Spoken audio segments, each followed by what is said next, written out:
मेरी ट्रेन गांव के छोटे से स्टेशन पर चीखती हुई रुकी। पीले बल्ब टिमटिमा रहे थे और उसी रोशनी में अपने झोले के साथ उतरा नरेश।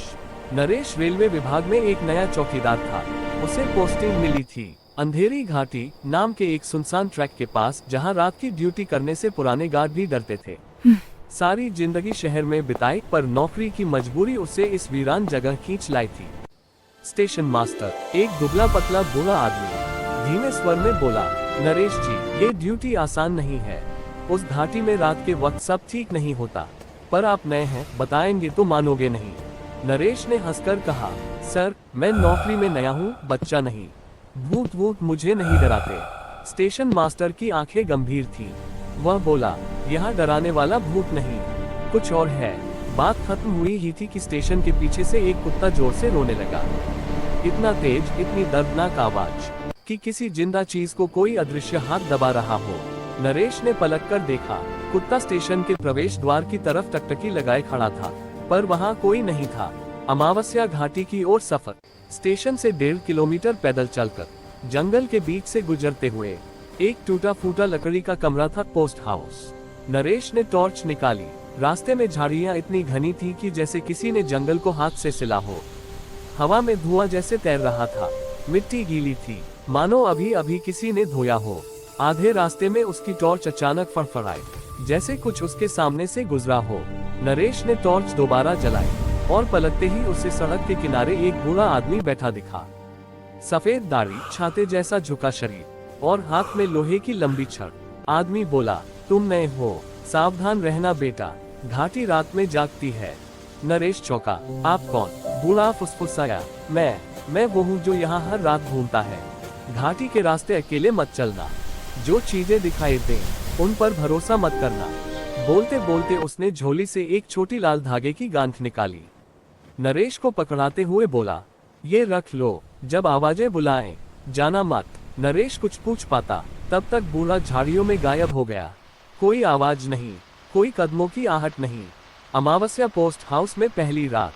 पोस्ट हाउस अंदर से बदबूदार और धूल से भरा था। खिड़की टूटी, पटरियां गीली और कोने में एक पुराना लकड़ी का बोर्ड पड़ा था, सावधान, अंधेरी घाटी रात में गश्त न करे। नरेश ने अपना सामान रखा, रेडियो चालू किया, पर उसमें सिर्फ खरखराहट थी। धीरे धीरे एक गहरी कराह जैसी आवाज आने लगी, जैसे कोई पानी के नीचे से बोल रहा हो। उसने रेडियो बंद किया। बाहर से तेज हवा की आवाजें आ रही थी। टॉर्च लेकर वह बाहर निकला। सड़क खाली, पर उसके बाएं कान के पास फुसफुसाहट आई। आओ। वह झटके से पलटा। कोई नहीं, बिल्कुल कोई नहीं। दूर पटरियों के पास एक काली आकृति खड़ी थी, न हिलती न बोलती, बस खड़ी।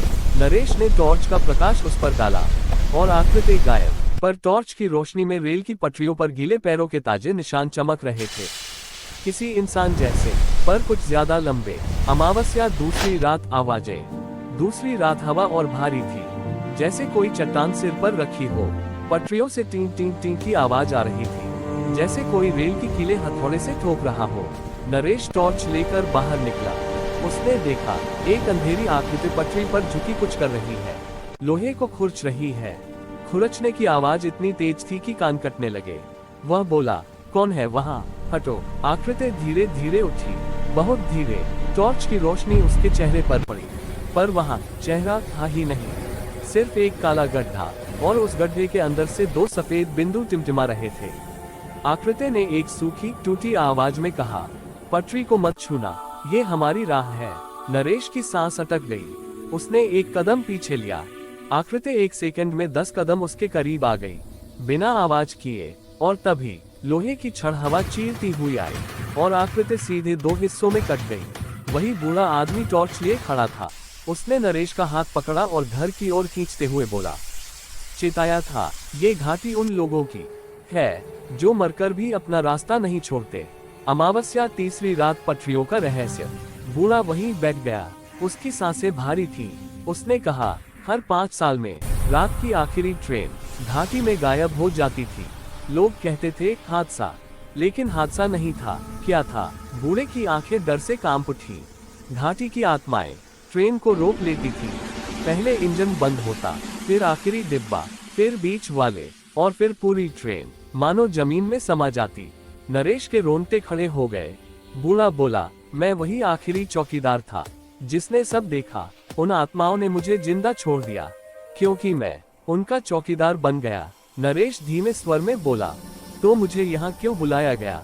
बूढ़ा बोला, क्योंकि घाटी नए चौकीदार ढूंढती है जिन्हें वो निगल सके। अमावस्या, चौथी रात, अंतिम पुकार।